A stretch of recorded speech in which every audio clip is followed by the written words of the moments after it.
parce que il faut savoir se donner, il faut savoir aussi, non pas uniquement être là pour recevoir, mais aussi, savoir remplir l'autre part du contrat. Vous savez, dans un contrat, il y a des choses qui sont écrites, et puis, bien souvent, on fait pas attention, et puis on va signer parce qu'on pense que on va recevoir que ce qui nous intéresse, puis quelquefois dans les petites lignes, c'est ce qu'il y a de plus important. Puis quelquefois, on a négligé ce qu'il y avait de plus important, sans s'en rendre compte. Je pense que c'est par négligence, peut-être par manque d'enseignement, je ne sais pas. Sans s'en rendre compte, on a négligé ce qui avait le plus d'importance. Et pourtant, dans la parole de Dieu, on voit que, Jésus va nous guider vers ce qu'il y a de plus important. Il va nous guider vers des enseignements qui vont être, la base même de notre foi, qui vont être aussi la base même de nos exaucements. Que Dieu soit béni. Parce que je crois que les bénéfices de la croix nous ont ouvert toute la grâce et puis toutes les promesses de l'Évangile. Mais seulement, on s'aperçoit que quelquefois, on ne reçoit pas toujours ce qu'on doit recevoir. Et puis on s'aperçoit qu'il y a des prières qui sont comme stagnantes. Ils sont là au-dessus de nous et puis on attend. Et puis on se demande le comment du pourquoi, ils ne sont pas encore arrivés. Et puis, le temps passe et puis, on ne voit toujours à rien venir. Et pourtant, ça je peux vous assurer que Dieu est un Dieu qui ne désire pas que l'homme reste sans réponse, que la femme reste sans réponse. Il ne désire pas que l'homme ou la femme reste dans la souffrance. Il est là bien au contraire. C'est un Dieu de bénédiction et il est là pour bénir. Mais combien d'hommes et de femmes n'ont pas reçu les bénédictions qu'ils devaient recevoir?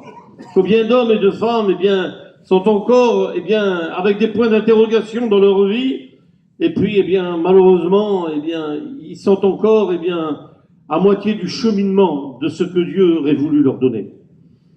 J'aimerais vous apporter à travers la parole de Dieu, la réponse.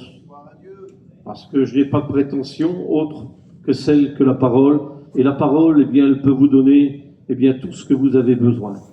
Maintenant, votre part devrait être remplie, et si vous la remplissez, soyez-en sûrs, la parole vous le prouvera, les témoignages vous le prouveront, vous recevrez de la part de Dieu. Amen.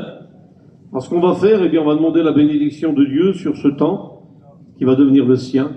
Amen. Et puis, entrons maintenant dans le temps de Dieu. Amen. Et je vais demander à mes deux frères qui sont là de prier le Seigneur.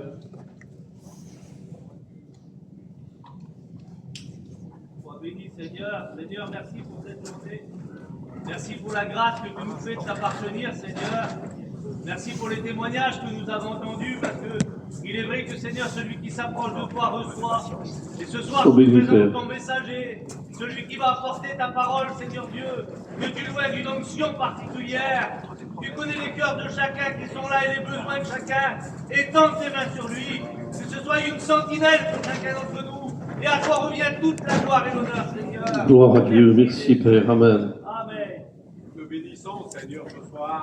Je veux te rendre grâce, te dire merci. Merci d'avance pour ta parole qui va nous faire du bien. Bénis notre ancien pour nous, Seigneur, afin que la parole de Dieu nous remplisse nos cœurs. Merci pour tout, Fils de Dieu. Amen. Gloire à Dieu, Amen. Merci Seigneur. L'Église dit Amen. Gloire à Dieu. Je crois que ceux qui ont été et qui sont là, c'est peut-être les... Je ne vais pas dire que c'est les meilleurs, mais vous avez une semaine intense de parole de Dieu. Je crois que si vous êtes encore là le samedi, c'est parce que vous avez soif et faim de Dieu. Amen. Donc je crois que Dieu va satisfaire votre appétit. C'est de la foi. Amen. Voilà, vous savez, ce temps se définit de différentes manières. Et puis, la dernière fois, on m'avait demandé de prendre la parole. J'étais un petit peu gêné, je ne savais pas trop quoi dire. Quand notre frère Tarzan est parti dans la gloire, merci Seigneur. Et la famille m'avait demandé de dire un petit mot, et puis je ne savais pas trop quoi dire parce que je n'étais pas un membre de la famille.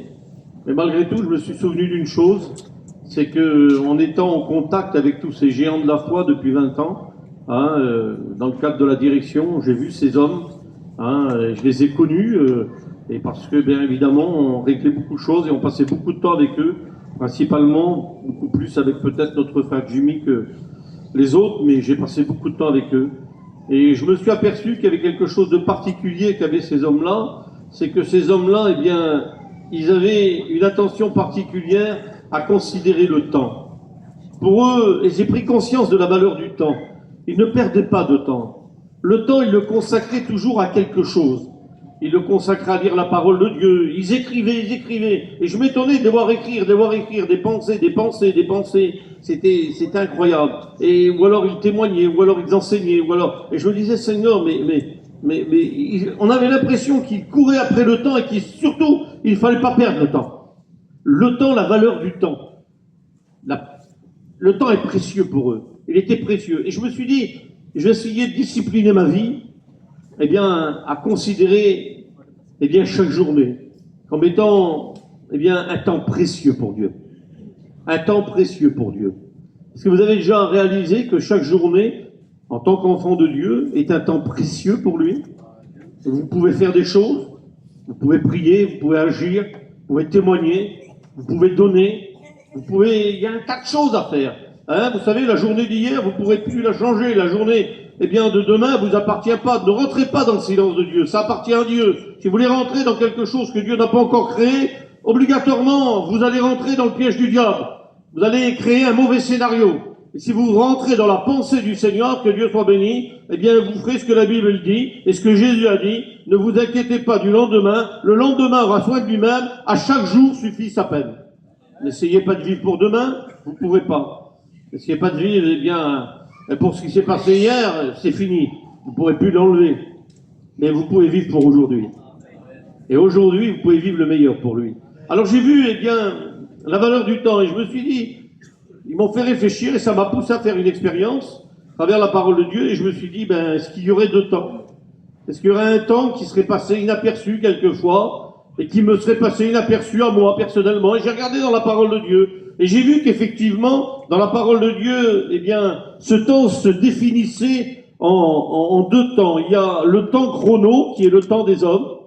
Chrono, ça veut dire, le chrono, le temps, les heures, les minutes, les demi-heures, les quarts d'heure.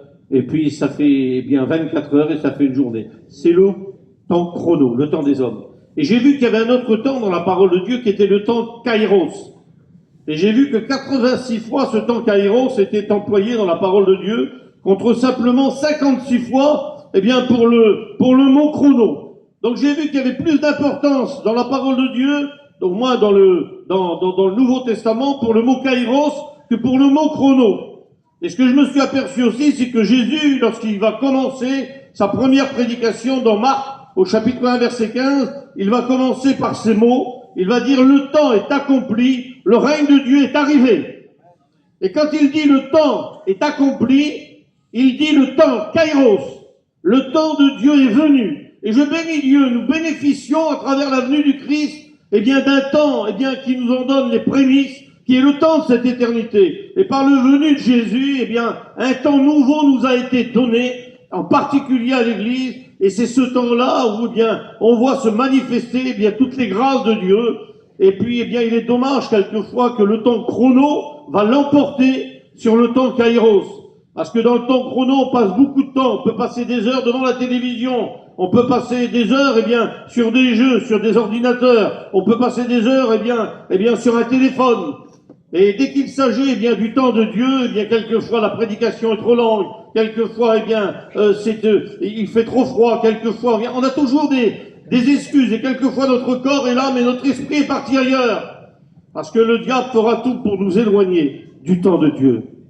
Et l'apôtre Paul soulignera dans 2 Corinthiens, au chapitre 6, verset 2, « Voici maintenant le temps favorable, c'est-à-dire le temps kairos. Voici maintenant le jour du salut. » Et cette parole invite par ce temps divin à agir justement sans tarder. Ça veut dire que le temps est pressant et il ne faut pas tarder. Donc dans le sens biblique, le kairos c'est le moment choisi, vous l'aurez compris, par Dieu pour l'accomplissement justement de son dessein. C'est un moment tout à fait particulier. Et dans ce temps-là, je bénis Dieu, l'Église est inscrite. Dieu a inscrit l'Église dans un temps particulier que ne connaissait pas l'Ancien Testament, mais que va connaître par les bénéfices de la croix le Nouveau. Et pour bénéficier de tous les bénéfices de la croix, il faut que l'Église puisse reconnaître ce temps-là. Quand vous rentrez dans une réunion, que Dieu soit béni, à chaque fois que la parole de Dieu est annoncée, à chaque fois que le temps de Dieu vient, vous êtes dans un temps particulier, vous êtes dans le temps de Dieu. Et vous êtes dans ce temps-là. Vous en avez conscience ce soir? Avez-vous conscience ce soir que la réalité, c'est difficile à votre chair de le concevoir. Et il faut eh bien, que l'esprit véritablement domine sur la chair pour qu'elle puisse concevoir eh bien, ce que je vous annonce. C'est par la foi qu'on le reçoit, vous comprenez?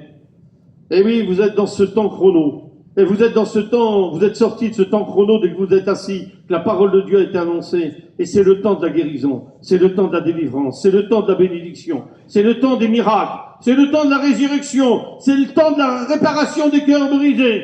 Le frère nous expliquait justement ces expériences qu'il faisait dans les hôpitaux, et puis à chaque fois, eh bien, qu'un serviteur de Dieu intervient sous une forme ou sous une autre, et puis que bien à travers eh bien ses mains, que Dieu soit béni, eh bien il y a les mains de celui qui s'est donné, parce que la Bible dit c'est par mes meurtrissures que vous êtes guéris, eh bien s'accomplit obligatoirement ce temps divin. Comprenez que c'est pas l'humain qui va faire le miracle, mais c'est le divin. Et puis, eh bien, il nous a expliqué des moments de résurrection, et j'en ai moi-même vécu, et je peux vous en parler, que tout est possible à celui qui veut croire à ces temps-là. Et puis, quelle grâce! La venue du Fils de Dieu dans l'histoire des hommes a bouleversé donc le temps. Les hommes ne le connaissent pas, là. Les mystères de Dieu, les hommes ne les connaissent pas. Mais rendez-vous compte, vous avez le privilège de les écouter. Vous avez le privilège de les entendre. Ce que le monde ignore, eh bien, l'Église le sait. Et elle peut rentrer dans un temps particulier. Parce qu'à partir du moment où elle réalise que là, ce temps-là n'est plus le temps des hommes, mais le temps de Dieu, eh bien, je le répète, elle comprend que ce moment va être choisi par Dieu pour l'accomplissement de son dessein pour toi ce soir. Et Dieu, Jésus, eh bien, va déléguer à tous les serviteurs de Dieu qui sont là, eh bien, ce temps-là. Et tous les bénéfices de la croix, eh bien, celui qui voudra y croire, et je souhaite que vous soyez de ces gens-là, eh bien, les recevront. Si tu crois, tu verras la gloire de Dieu. Vous croyez en la parole de Dieu? Eh bien, vous verrez la gloire de Dieu se manifester. Par contre, que personne, la Bible dit, que personne ne se glorifie de choses qui ne lui appartiennent pas. Il y a des choses qui appartiennent au Seigneur de grâce.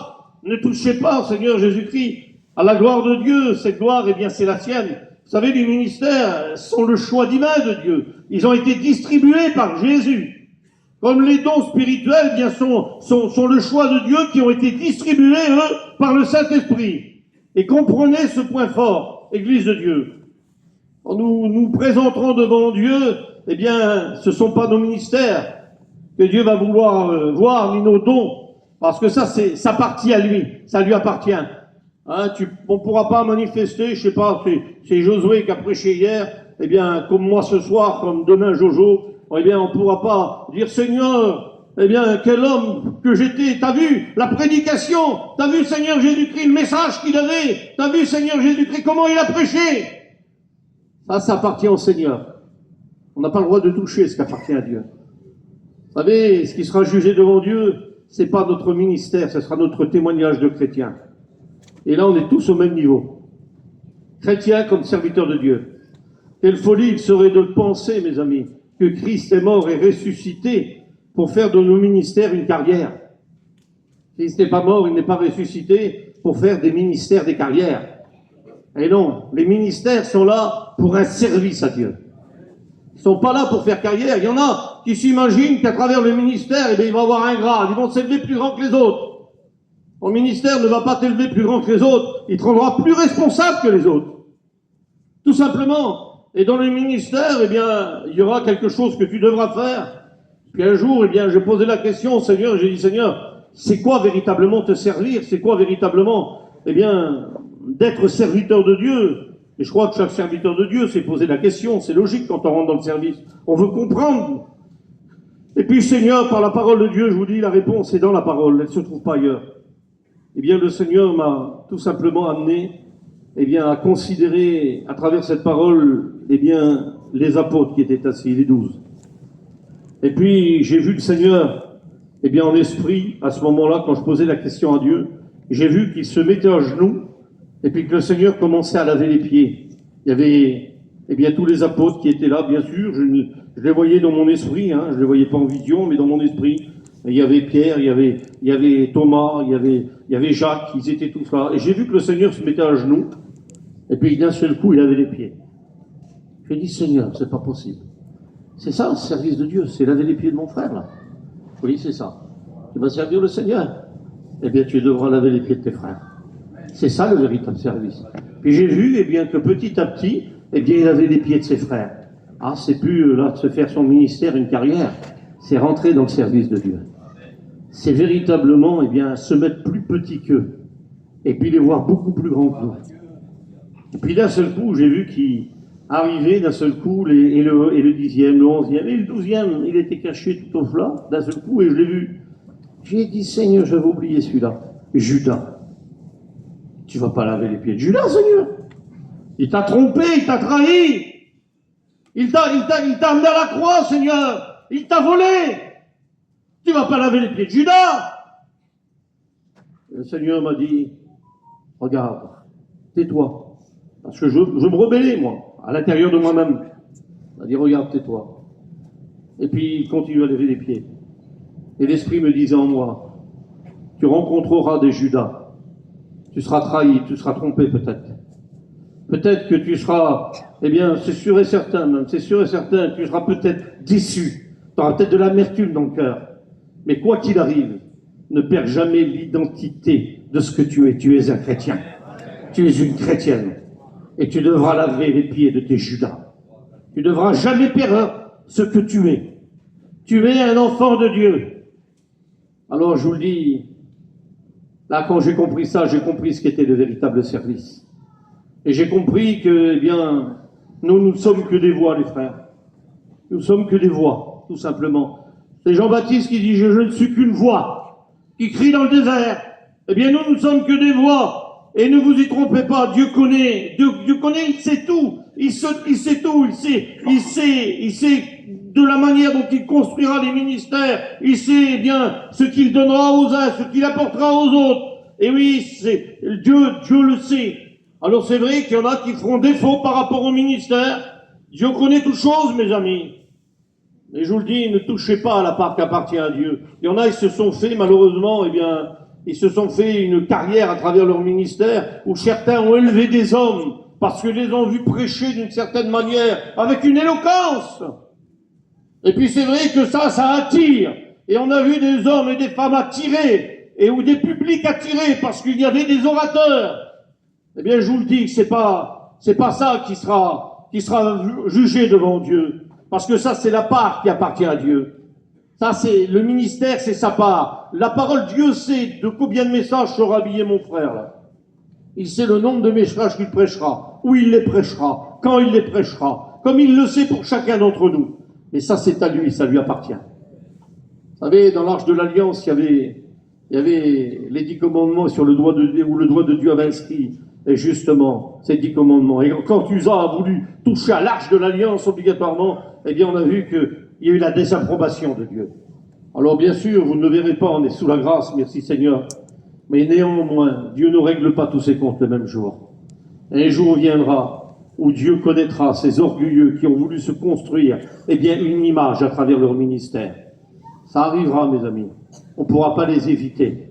La Bible le dit. Mais de grâce, ne touchez pas à l'arche d'or. Ça appartient à Dieu. Tes dons spirituels ne font pas de toi un chrétien. Ton ministère ne fait pas de toi un chrétien. Ce qui fait de toi un chrétien, c'est ton témoignage. C'est ta vie chrétienne. Ça fera de toi un véritable chrétien.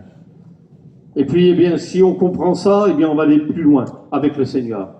Alors, j'aimerais, eh bien, rentrer dans le thème de ce message ce soir qui sera discipliner notre vie à entrer dans le plan de Dieu. Et là, on n'aime pas ce mot, dès qu'on l'entend. Discipline. Discipliner, eh bien, c'est laisser Jésus nous montrer le chemin, pourtant. Vous savez, en général, quand on emploie ce mot-là, c'est un mot qui ne plaît pas à l'homme, à la femme.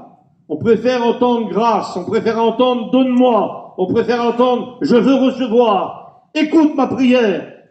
Mais le mot discipline, eh bien, c'est autre chose. Ça veut dire régler sa conduite par une loi qui nous est imposée. Cette loi, c'est la loi de la grâce. Merci Seigneur, c'est pas la loi de l'Ancien Testament. Mais néanmoins, la grâce ne permet pas tout. N'oubliez pas que nous sommes appelés des disciples. Vous savez, le mot chrétien, vous allez le trouver que 3 fois dans la Bible. le mot disciple, vous allez le trouver 261 fois dans la Bible. Donc le mot disciple est beaucoup plus puissant que le mot, chrétien. Et on doit se discipliner. Et notre vie spirituelle doit être disciplinée. Jésus va nous enseigner dans la parole de Dieu 3 pratiques spirituelles qui doivent faire partie de notre enseignement de disciples. Et je parle là aux chrétiens comme aux chrétiennes. Exister. Oui, mes amis, nous devons être des disciples. Parce que, dans la parole de Dieu, Jésus va nous y inviter. Et je vous invite, rapidement à faire cette lecture où Jésus va nous parler et où l'on va comprendre à travers cette lecture, ce que Dieu attend de chacun d'entre nous. C'est dans Matthieu au chapitre 6. Je ferai rapidement la lecture. Écoutez ce qu'il est écrit. L'enseignement-là ne viendra pas d'un homme, ne viendra pas d'un disciple. Il viendra tout simplement de la bouche du Fils de Dieu, qui a été retranscrit à travers ceux qui l'ont écouté. Et cette parole est digne d'être reçue comme étant celle de Jésus. Il est dit, gardez-vous de pratiquer votre justice devant les hommes, pour être vus. Autrement, vous n'aurez pas de récompense auprès de votre Père qui est dans les cieux. Lorsque tu fais l'aumône, ne sonne pas de la trompette devant toi, comme font les hypocrites, dans les synagogues et dans les rues, afin d'être glorifiés par les hommes. Je vous le dis en vérité, ils reçoivent leur récompense. Mais quand tu fais l'aumône, que ta main gauche ne sache pas ce que ta droite a fait, parce que ça passe par la chair, vous comprenez. Si la main droite, elle sait ce que la gauche a fait, ça passe par la chair. C'est pas bon. Afin que ton aumône se fasse en secret, et ton Père qui voit dans le secret te le rendra. Lorsque vous priez, ne soyez pas comme les hypocrites, qui aiment prier debout dans les synagogues et au coin des rues pour être vus des hommes. Je vous le dis en vérité, ils reçoivent leur récompense. Mais quand tu pries, entre dans ta chambre, ferme la porte et prie. Ton Père qui est dans le lieu secret, ton Père qui voit dans le secret te le rendra. En priant, ne multiplie pas de vaines paroles, comme les païens le font, et qui s'imaginent à force de paroles qu'ils seront exaucés. Ne leur ressemblez pas, car votre Père sait de quoi vous avez besoin, avant même que vous lui demandez. Voici le commandant que vous devez prier. Cette prière, c'est une prière avec un commandement. C'est une prière avec un enseignement. Et non pas, c'est une vaine redite comme les catholiques en ont fait. Notre Père qui es aux cieux, que ton nom soit sanctifié, que ton règne vienne, que ta volonté soit faite sur la terre comme au ciel. C'est une ligne de conduite. Donne-nous aujourd'hui notre pain quotidien. Pardonne-nous nos offenses, comme nous aussi nous pardonnons à ceux qui nous ont offensés. Ne nous induis pas en tentation, mais délivre-nous du mal. Car c'est à toi qu'appartiennent dans tous les règnes la puissance et la gloire. Amen. Si vous pardonnez aux hommes vos offenses, votre Père céleste vous les pardonnera aussi. Mais si vous ne pardonnez pas vos offenses, votre Père ne vous pardonnera pas non plus vos offenses. Lorsque vous jeûnez, ne prenez pas un air hypocrite comme les hypocrites qui se rendent de visage défait pour montrer aux hommes qu'ils jeûnent. Je vous le dis en vérité, ils reçoivent leur récompense. Mais quand tu jeûnes, parfume ta tête, lave ton visage, afin de ne pas montrer aux hommes que tu jeûnes, mais à ton Père qui est dans le lieu secret. Et ton Père qui est dans le lieu secret te les rendra. Amen. Jésus, dans cette lecture, va nous enseigner. Il va nous enseigner quelque chose de précieux. Il va nous enseigner 3 choses. 3 choses. Il va dire quand tu donnes, quand tu pries et quand tu jeûnes. Vous l'aurez compris ici, Jésus, ne dit pas tantôt tu feras l'un ou tu feras l'autre. Il dit le mot quand tu pries, quand tu jeûnes et quand tu donnes, s'applique aux 3 principes spirituels que doivent accomplir normalement les enfants de Dieu. Alors je ne ferai pas de sondage, mais j'espère que vous donnez pour l'œuvre de Dieu. Est-ce que vous donnez pour l'œuvre de Dieu? J'espère, Seigneur. Un jour, on aura certainement des comptes à rendre devant le Seigneur. Hein? J'étais un jour à table avec... j'explique ce témoignage, j'étais à table avec plusieurs hommes, comme on était, et puis il y a un homme qui m'a expliqué... d'une manière tout à fait particulière, il avait l'air de connaître la parole de Dieu, mais vraiment beaucoup mieux que moi, croyez-le. Il connaissait les mots en grec, je ne sais pas comment, mais c'est un homme qui était très calé. Il m'a expliqué, il dit on prêche jamais sur l'avare. Et il dit on devrait prêcher plus souvent. Et il dit je voudrais faire un jour un sujet sur l'avare. Vous savez que les avares, ils n'hériteront pas du ciel, dit la Bible. Ben, j'ai dit oui, c'est vrai que c'est intéressant. Puis il commençait à m'expliquer des choses et puis ça me dépassait. Et puis bon, c'était pas le temps là. On était en train de manger, puis je voulais couper court, on était dans le temps chrono. quand on est au repas. Hein. On n'était pas dans le temps Kairos. Mais je voulais couper court à cet homme-là, parce que je voyais que ça gênait aussi les gens avec qui on parlait. Et puis, d'un seul coup, j'ai dit, écoute, je ne connais pas, c'est profond ce que tu dis, ça mérite d'être développé. Moi, je connais pas tout ce que tu me dis, mais je sais comment fonctionne le ciel. Je sais qu'un jour, on se présentera tous devant Dieu. Quand on se présentera devant le Seigneur, eh bien, voudra nous voir comme la petite, vous savez, cette petite veuve qui a donné, dit la Bible, de son nécessaire. Elle a donné de son nécessaire à Dieu. Elle avait que ça, et puis la Bible nous dit qu'elle l'a donné quand même au Seigneur. Parce que je dis, tu sais, le Seigneur, l'apparence, et je dis, peut cacher beaucoup de choses, mais Dieu sait ce que chacun possède, eh bien, derrière son apparence. Et quand on se présentera devant le Seigneur, eh bien, le Seigneur verra comment tu te présentes devant moi avec un compte en banque comme ça. Tu te présentes devant moi avec tant d'argent que ça, que tu as laissé sur la terre, et que tu aurais pu faire du bien dans les églises, que tu aurais pu envoyer des missionnaires, tu aurais pu faire du bien à l'œuvre de Dieu, tu aurais pu faire du bien à tes frères, tu aurais pu faire du bien à ceux qui t'entourent, tu aurais pu faire de... Et comment tu te présentes avec moi et tu laisses tout ça sur la terre, et puis l'État va en prendre 50%, parce que tu voulais garder pour toi avidement, parce que tu croyais que c'était ta sécurité, parce que tu croyais eh bien qu'avec ça, eh bien, tu allais te mettre en sécurité. Quelle folie! Certainement que là, les têtes se baisseront. Parce que Dieu connaît toutes choses. Je n'ai pas regardé ce qu'il y a dans votre portefeuille. Mais un jour, eh bien, vous devrez en rendre compte à Dieu. Parce que Dieu sait. Votre Père sait. Et puis là, eh bien, j'ai terminé ma conversation avec cet homme-là, et puis j'ai vu que ça créait un malaise. Puis d'un seul coup, eh bien, quand on est sorti, j'ai dit, qu'est-ce qu'il y a eu que vous aviez l'air mal à l'aise de ce que j'ai dit à cet homme-là. Il dit, parce que tout simplement, tu as vu cet homme-là qui t'a parlé? Ben, je dis, je ne le connais pas particulièrement. Il me dit qu'il fait des élagages, il me dit qu'il a un camping, ça fait 13 ans qu'il l'a. Mais je dis, tu m'as battu, moi j'en ai eu un 12 ans. Ben, je dis, voilà, ça peut arriver. Puis il dit, oui, il vient de vendre un terrain 400 000 euros, il a de l'argent gros comme lui. En fait, c'était lui. Et oui. Et il ne se rendait pas compte. Aveuglé, rendez-vous compte, par sa possession. Aveuglé par ce qu'il avait. Et qu'il aurait pu faire tant de bien, Seigneur Jésus-Christ. Le problème qui nous tue, mes amis, c'est pas, eh bien, ce que Dieu veut nous donner. Vous l'avez vu, le Seigneur le dit dans cette prière sacerdotale, là. La prière qui vient de Dieu, notre Père qui est aux cieux. Donne-nous notre pain quotidien. Le pain, Dieu nous le donnera. Mais le problème, c'est que nous, on met du beurre, du Nutella, on met de la confiture, on fait une indigestion. Le pain nous est plus suffisant. Il nous faut un tas de choses dessus.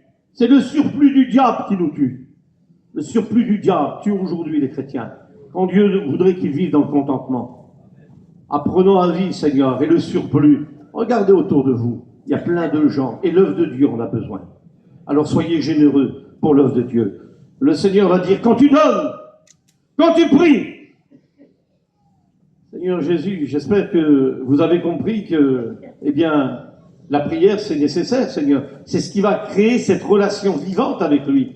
Alors je pense qu'il n'y a pas que des prières religieuses. Vous savez, un jour, eh bien, je vous ai parlé tout à l'heure des serviteurs de Dieu, eh bien, qui ne sont qu'une voix. Et puis cette voix-là, eh bien, lorsqu'elle se fait entendre, elle est capable, eh bien, de faire des choses qui nous étonnent. Puis la dernière fois, eh bien, j'étais avec notre frère, il y avait Manix qui était là, et j'ai dit, Manix, je m'en souviens quand tu t'es converti. Et je m'en souviens, l'homme qui prêchait la parole de Dieu quand tu t'es converti. Et cet homme-là vivait dans le péché jusqu'au cou. Incroyable, hein? Oui, mais la parole, c'est la voix. Bon. La voix de Dieu se faisait entendre, mes amis. Tout simplement. Eh bien, oui, un jour, ils auront des comptes à rendre. Et puis, un jour, eh bien, la Bible nous dit que ces hommes-là seront jugés comme les autres. Hein, ils auront fait un service sans communion avec le Seigneur. Et le Seigneur dira, je ne vous ai jamais connu. Prenez Matthieu au chapitre 7, verset 22. Ils diront, Seigneur, n'avons-nous pas prêché en ton nom? N'avons-nous pas accompli des miracles en ton nom? N'avons-nous pas prophétisé en ton nom? N'avons-nous pas fait toutes ces choses? Je ne vous ai jamais connu. Quelquefois, vous n'avez pas été étonné? C'est pas possible. Il avait le culot de prêcher la parole de Dieu. Il vivait dans le péché. Il était dans le péché jusqu'au bout. Puis il prêchait la parole de Dieu. Oui, Dieu parle à travers un âme. Il parle à travers, eh bien oui. C'est vrai que quelquefois, ces gens-là ils auront aussi leur jugement. Dieu ne règle pas tous ses comptes le même jour. Et c'est pour ça que je vous dis, eh bien, la parole de Dieu, c'est la parole de Dieu. Elle est capable que Dieu soit béni, de transformer, de bouleverser. La bénédiction, elle est capable d'être donnée. Seigneur Jésus-Christ, quitte à nous surprendre. Mais c'est Dieu, il est maître, il sait ce qu'il fait, on n'a pas à le juger. Dieu est maître de tout. Amen. Alors quand tu donnes, Tu dois donner ce que tu dois donner. Quand tu pries, j'espère que vous êtes des prieurs, hein, et ce serait illogique que, eh bien, et surtout les serviteurs de Dieu doivent être un exemple, Seigneur. Il y aura un service sans communion, c'est possible. Il y aura un service sans relation vivante avec Dieu. Est-ce que c'est possible? Ben oui, la parole de Dieu nous le dit. Matthieu chapitre 7, verset 22. Elle nous dit que ces choses-là pourront arriver, malheureusement. Et nous, on sera, quelquefois, eh bien, on sera les hommes qui verront, et ces femmes qui verront ces choses-là. Donc ne vous découragez pas, parce que ça devra arriver, tout simplement. Et il dit, quand tu jeûnes. Alors j'espère que le Seigneur Jésus-Christ, là aussi, c'est un commandement qu'on a oublié, hein, et je pense que c'est important, Seigneur Jésus-Christ. La question qui nous est posée, eh bien, elle s'adresse à nous, qui sommes son peuple. Est-ce que nous donnons? Est-ce que nous prions? Est-ce que nous jeûnons? Eh oui. Est-ce que la motivation véritablement, eh bien, de notre cœur, lorsque nous donnons, nous prions, nous jeûnons, est une motivation qui est pure? Quelle est la motivation qui nous pousse justement à entrer véritablement, eh bien, dans la relation vivante avec Dieu? Est-ce qu'on cherche l'admiration? Est-ce qu'on cherche le respect des autres? Parce qu'il y en a, vous avez vu, ils vont pas louper un jeûne quand l'église va le faire. Ils vont pas louper un jeûne où ils vont entreprendre des jeûnes, mais uniquement qu'à l'église. Vous les reconnaîtrez en général. Eh bien, tous ceux qui recherchent ces choses. Hein, en général, ils veulent manger l'agneau, mes amis, mais qu'à moitié. Ils veulent les meilleurs bouts. Alors, ils veulent montrer que ce qu'ils veulent faire voir aux autres. Pourtant, la parole de Dieu nous enseigne, eh bien, que nous sommes appelés, eh bien, à manger la Pâque tout entière. Eh oui, nous devons manger l'agneau tout entier. Et oui, et non pas simplement une petite partie de l'agneau. Quand Dieu nous appelle à vivre une vie de sanctification, quand Dieu nous appelle, eh bien, à travers la parole de Dieu, à vivre une vie de mise à part, eh bien, nous devons la vivre. J'ai connu des hommes, mes amis, qui avaient toutes les capacités pour manger l'agneau tout entier. Mais non, ils voulaient le séparer. Ils voulaient garder que les meilleurs bouts pour eux. Alors ils ont pris, eh bien, des postes en gardant le meilleur pour eux. Et oui, le reste, ils ne voulaient pas le prendre. Comprenez, serviteurs de Dieu peut-être, en priorité, l'agneau doit être mangé tout entier. Si nous voulons être nourris véritablement du Christ, nous devons alors tout prendre de lui. Le vrai disciple accepte la croix et son joug. Eh oui, il accepte la croix. Rien ne doit être laissé, eh bien, au hasard. On doit manger l'agneau tout entier. La Bible dit, c'est par la souffrance qu'on apprend l'obéissance. La Bible dit que le disciple n'est pas plus grand que son maître. Eh bien, c'est sûr que ce message-là, c'est pas un message à succès, mais c'est un message que l'on doit vivre, les amis. C'est pas les messages à l'américaine, c'est le véritable évangile. Alors revenons à ce lieu secret où Jésus nous invite. C'est rare, hein, Jésus va nous inviter. Je sais pas, tu aurais une invitation de Jésus, tu t'y courrais pas? Je pense que chacun d'entre nous, on sera invité par le Christ, eh bien on y courirait pour tout simplement, eh bien y venir. Eh bien Jésus va nous inviter. Vous verrez que dans le lieu secret, il y a cette dimension d'approche avec Dieu. À Moïse, il va dire, dans Exode au chapitre 3, versets 5 à 6, « Saute les souliers de tes pieds, car le lieu dans lequel tu te trouves est un lieu saint. » Et ce même ordre va être donné à Josué. Dans Josué au chapitre 5, verset 5, il dira que ce lieu est un lieu occupé par un Dieu qui est saint.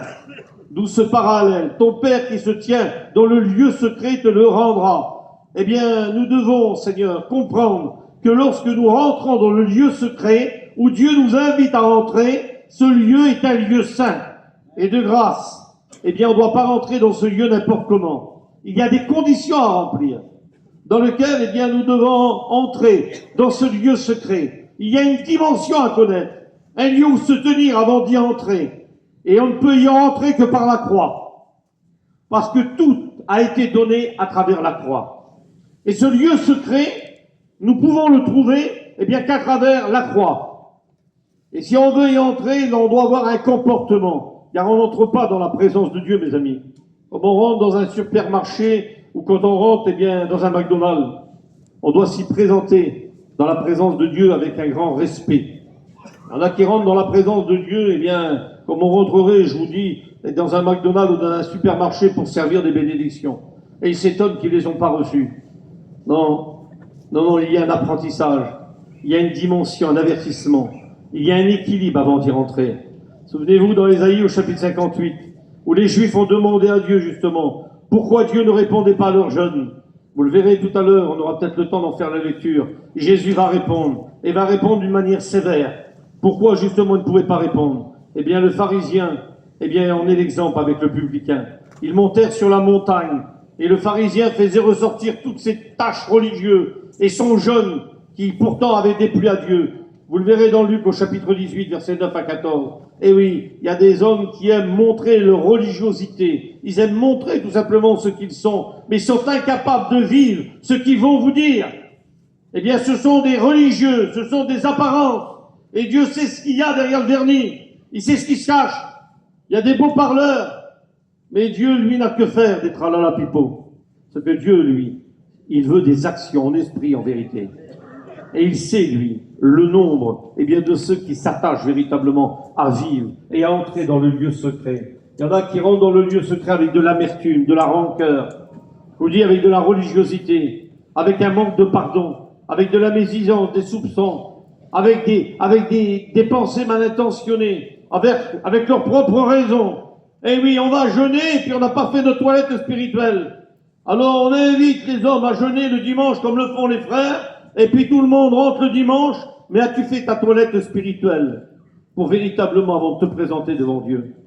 As-tu fait véritablement ce que Dieu te demande? Vous savez, les bénéfices de la croix nous appellent justement à nous regarder et à faire une introspection de nos vies. Vous savez, un jour, un homme m'a dit, j'en ai marre d'avaler des couleuvres. J'en ai marre, j'en avale trop de couleuvres. Un serviteur m'a dit. Et j'ai dit, écoute, viens, approche-toi de la croix. Approche-toi de la croix. Touche la croix. Et tu verras que quand tu seras tout près de la croix, tes couleuvres deviendront des homards. Et oui, si vous voulez avaler les couleuvres, il faut être tout près de la croix. Quand on est près de la croix, mes amis, on est capable d'accepter. On est capable de pouvoir vivre le véritable évangile. Alors c'est la même chose, on n'entre pas on n'entre pas sur le chemin de la croix pour aller dans le lieu secret n'importe comment. C'est la croix qui nous a ouvert cette porte. Il y a une petite porte. Et le lieu secret, c'est là où Jésus se trouve. Donc avant de jeûner, mets ta vie en règle devant Dieu. Avant de jeûner, eh bien, fais une introspection de ta vie. Et puis dis, Seigneur, tu vois, j'ai besoin de ta grâce avant de me présenter devant toi. J'ai besoin de ne pas avoir de la rancœur, d'amertume. J'ai besoin de ne pas, d'avoir un manque de pardon, Seigneur Jésus-Christ. J'ai besoin d'être propre devant toi. On ne te présente pas devant Dieu avec notre propre justice.